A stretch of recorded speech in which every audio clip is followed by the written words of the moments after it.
Assalamualaikum warahmatullahi wabarakatuh.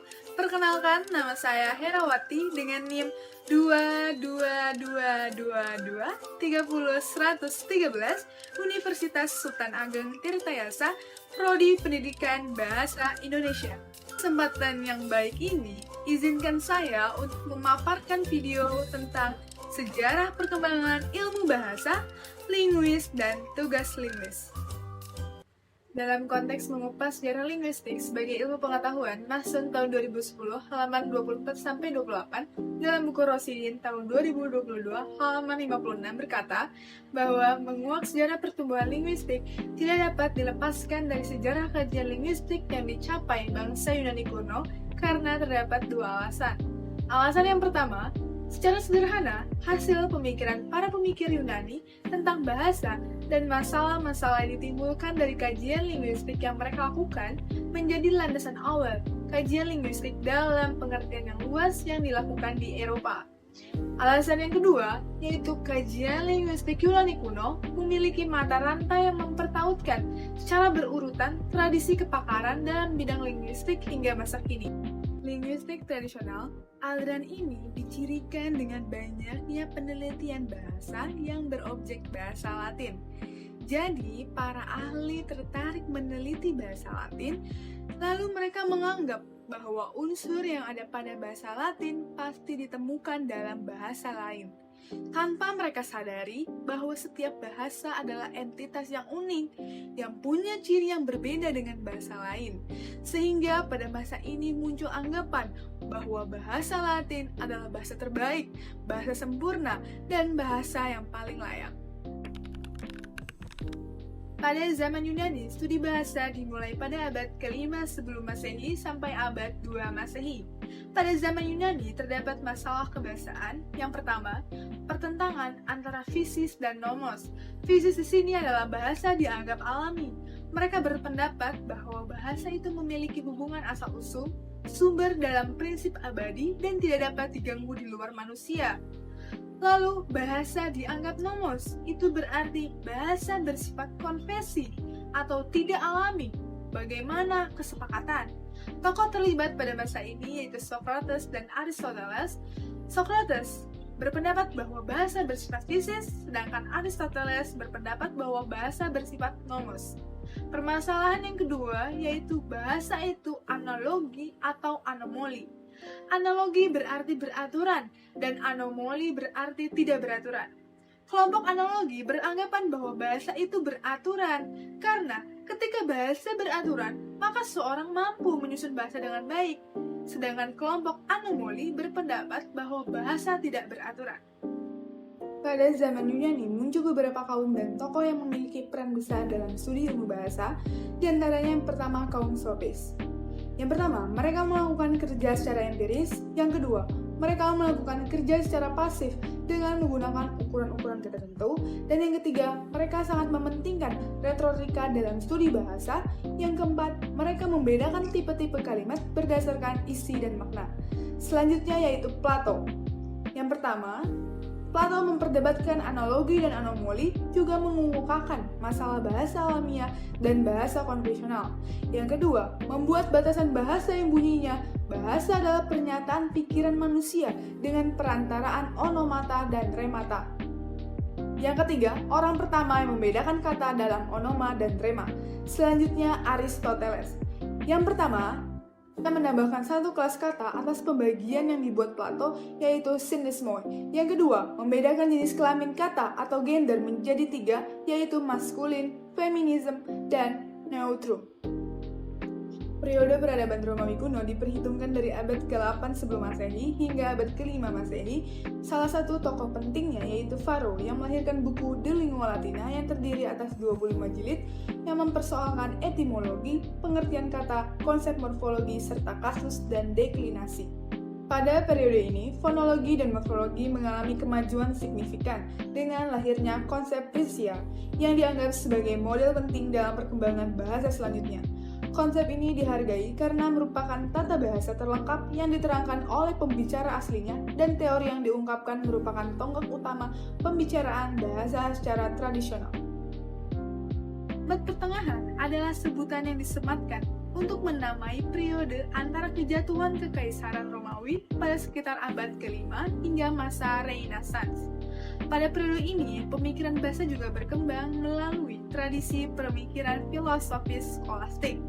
Dalam catatan Kailan tahun 1998 yang dikutip dari Rohman dan Surahmat, tahun 2020 halaman 36, ada 3 pemikiran utama Aquinas terhadap bahasa, yaitu dalam hal analisis bahasa, analogi, dan metafora. Pemikiran linguistik di bab pertengahan juga dipengaruhi oleh kelompok intelektual modistai yang memperkenalkan tata bahasa spekulatif dengan keyakinan bahwa bahasa mencerminkan realitas dunia. Zaman Renaissance. 2 hal yang menonjol pada zaman ini adalah: yang pertama, banyak sarjana menguasai beberapa bahasa.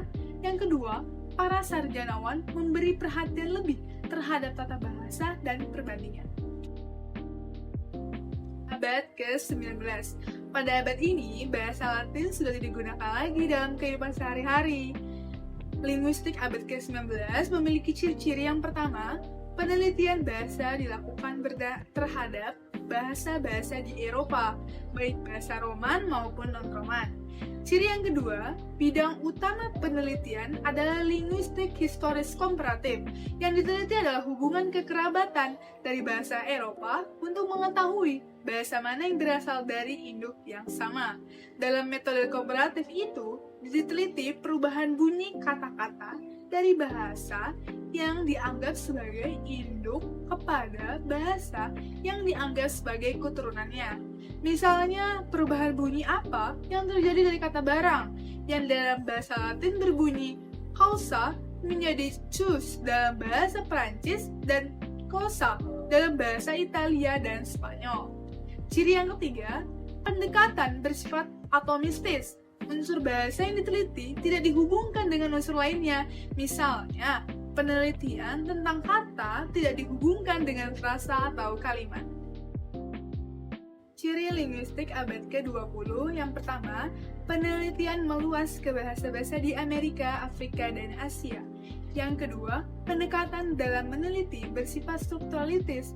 Pada akhir abad ke-20, penelitian yang bersifat fungsionis juga cukup menonjol. Yang ketiga, tata bahasa merupakan bagian ilmu dengan pembidangan yang semakin rumit.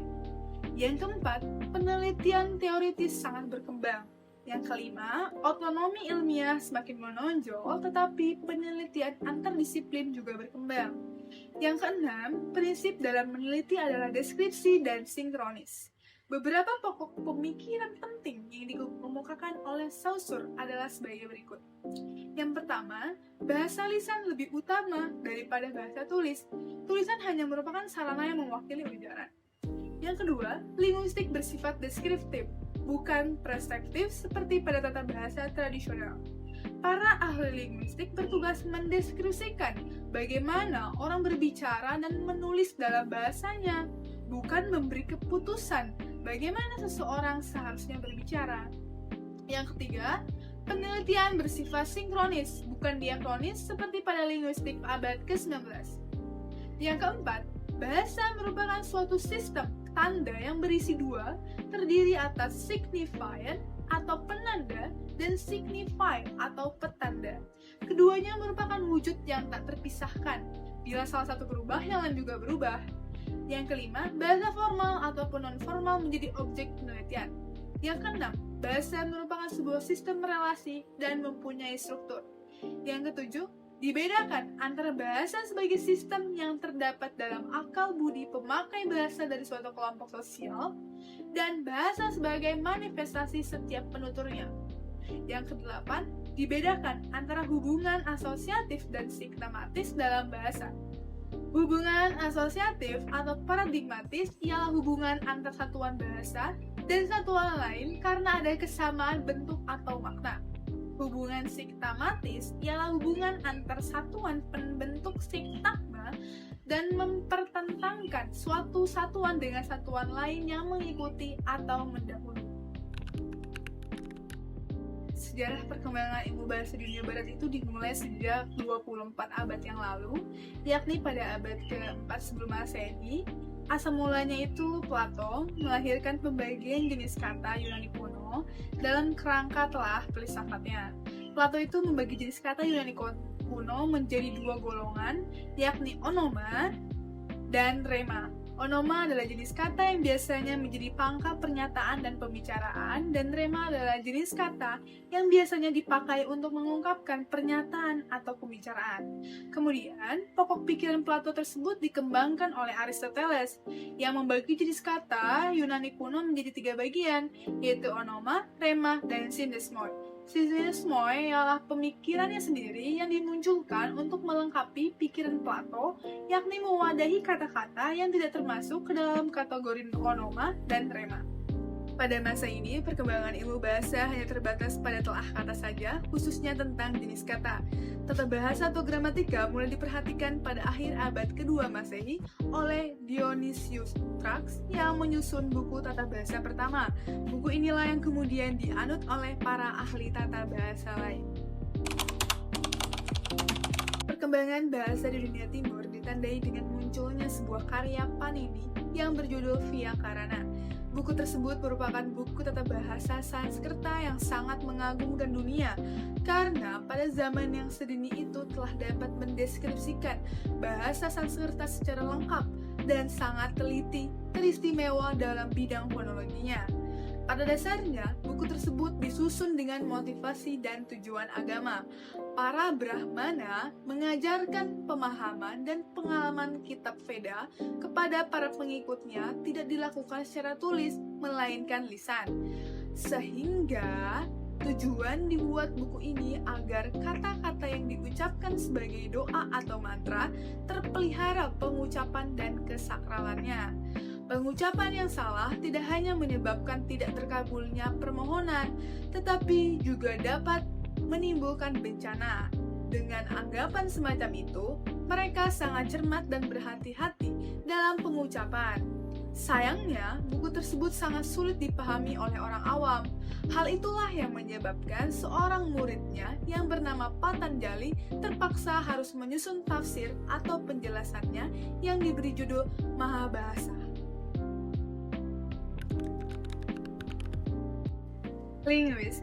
Dalam bahasa Indonesia, ahli linguistik disebut linguis yang dipinjam dari kata dalam bahasa Inggris yaitu linguist, yang berarti seseorang yang fasih dalam berbagai bahasa. Sebaliknya, sebagai istilah ilmiah, linguis diartikan sebagai ahli bahasa. Orang yang mampu menggunakan banyak bahasa belum tentu memiliki kemampuan mendeskripsikan secara teoritis atau menganalisis bahasa yang dikuasainya. Oleh karena itu, orang yang menguasai banyak bahasa tidak mutlak sebagai ahli bahasa atau linguis. Sementara itu, linguis harus memiliki kemampuan mendeskripsikan, meneliti, dan menganalisis bahasa dengan bekal teoritis yang dimilikinya, meskipun bukan bahasa yang dikuasainya. Tugas linguis yang pertama, menyelesaikan deskripsi atau pemberian yang terperinci mengenai bunyi-bunyi, bentuk-bentuk, dan kosakata suatu bahasa, termasuk bahasa-bahasa tak tertulis yang belum pernah dideskripsikan atau diperikat. Yang kedua, mengadakan studi komparatif atas dua bahasa atau lebih untuk menentukan kekerabatannya. Yang ketiga, menentukan hakikat dan taraf variasi dialek dalam suatu bahasa. Yang keempat, mengadakan kajian mengenai sejarah bunyi-bunyi, bentuk-bentuk, dan pemahaman suatu bahasa.